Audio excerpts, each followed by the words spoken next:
দর্শক, আমরা এখন চলে এসেছি অর্পণ দর্পণ স্মৃতি পাঠাগার, যেটা অবস্থিত আছে মুক্তারপুর সরকারি প্রাথমিক বিদ্যালয়ের পাশেই কপোতাক্ষ নদীর পাড়ে।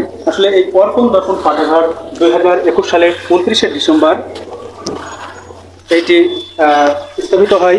এই অর্পণ দর্পণ স্মৃতি পাঠাগার স্থাপিত হয়ে এটা কি কাজ করেছে, মানুষের কি কল্যাণে এসেছে, আমরা এটা শুনবো। এখানে যে ভাই আছে, আমরা ভিতরে যাবো, সেই ভাই থেকে আমরা সবকিছু শুনবো যে আসলে তারা এই যে 29শে ডিসেম্বর 2021 সালে এই যে অর্পণ দর্পণ স্মৃতি পাঠাগার এটা স্থাপিত হয়েছে।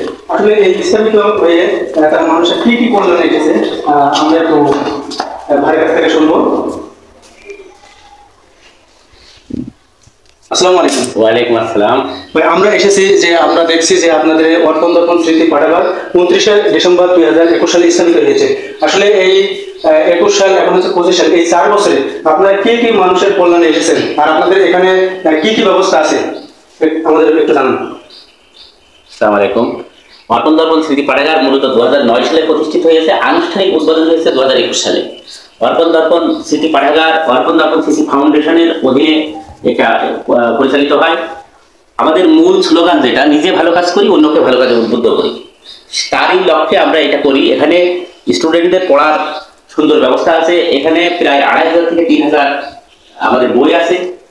এখানে অর্পণ দর্পণ স্কিল ডেভেলপমেন্ট সেন্টারের মাধ্যমে শিক্ষার্থীদের বিনামূল্যে কম্পিউটার প্রশিক্ষণ দেওয়া হয়।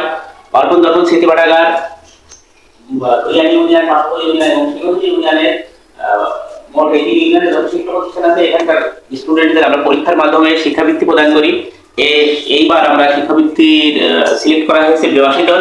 এটা আমরা এই মাসে সেপ্টেম্বর মাসে আমরা শিক্ষাবৃত্তি দেবো। অর্পণ স্মৃতি পাঠাগার এলাকার দরিদ্র দুস্থ মহিলাদের সহায়তা করার জন্য আমরা 2024 সালে 20টা ছাগল প্রদান করেছিলাম বিনামূল্যে।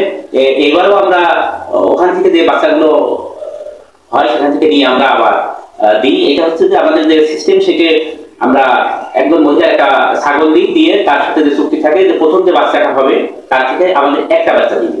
এই বাচ্চা নিয়ে আমরা অন্য মহিলাদের বিনামূল্যে দিই। এইভাবে মূলত আমাদের কার্যক্রম চলছে। তারপরে আমাদের এখানে অনেক আমাদের এই অঞ্চলের যারা বেকার যুবক যুবতীরা আছে, তাদেরকে আমরা বিনামূল্যে এখানে প্রশিক্ষণের ব্যবস্থা করি এবং বিভিন্ন কর্মসংস্থানের সুযোগ সৃষ্টির আমরা চেষ্টা করি। আমরা করোনাকালীন সময়ে অর্পণ দর্পণ স্মৃতি পাঠাগার অত্র অঞ্চলের দুস্থ মানুষের মাঝে প্রায় 800 পরিবারের মাঝে খাদ্য সামগ্রী বিতরণ করেছে। শীতকালে আমরা শীত বস্ত্র এবং ঈদের সময় ঈদ সামগ্রী আমরা বিতরণ করি। দর্শক বন্ধু, আপনারা শুনছিলেন অর্পণ দর্পণ স্মৃতি পাঠাগারে।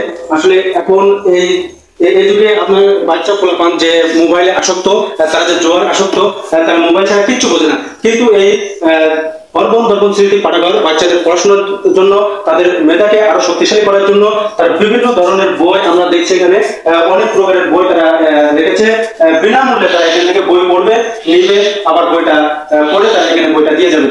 আরো আমরা শুনলাম যেটি হচ্ছে সেটি গরিব অসহায় মহিলাদের মাঝে তারা ছাগল বিতরণ করেন। এই ছাগল বিতরণ করে তারা যেন স্বাবলম্বী হন, তারা এই কাজটি করে আসছে। আসলে এই যে অর্পণ দর্পণ স্মৃতি পাঠাগার মানুষের কল্যাণে কাজ করে আসছে, আমরা যদি একটু আমরা যারা অভিভাবক আছি, আমরা বাচ্চাদের দিকে একটু খেয়াল করি, আমরা যদি বাচ্চাদেরকে এই পাঠাগারে পাঠাই বিনামূল্যে বই পড়ার জন্য, তাহলে কিন্তু আমাদের মেধা আরো বাড়বে।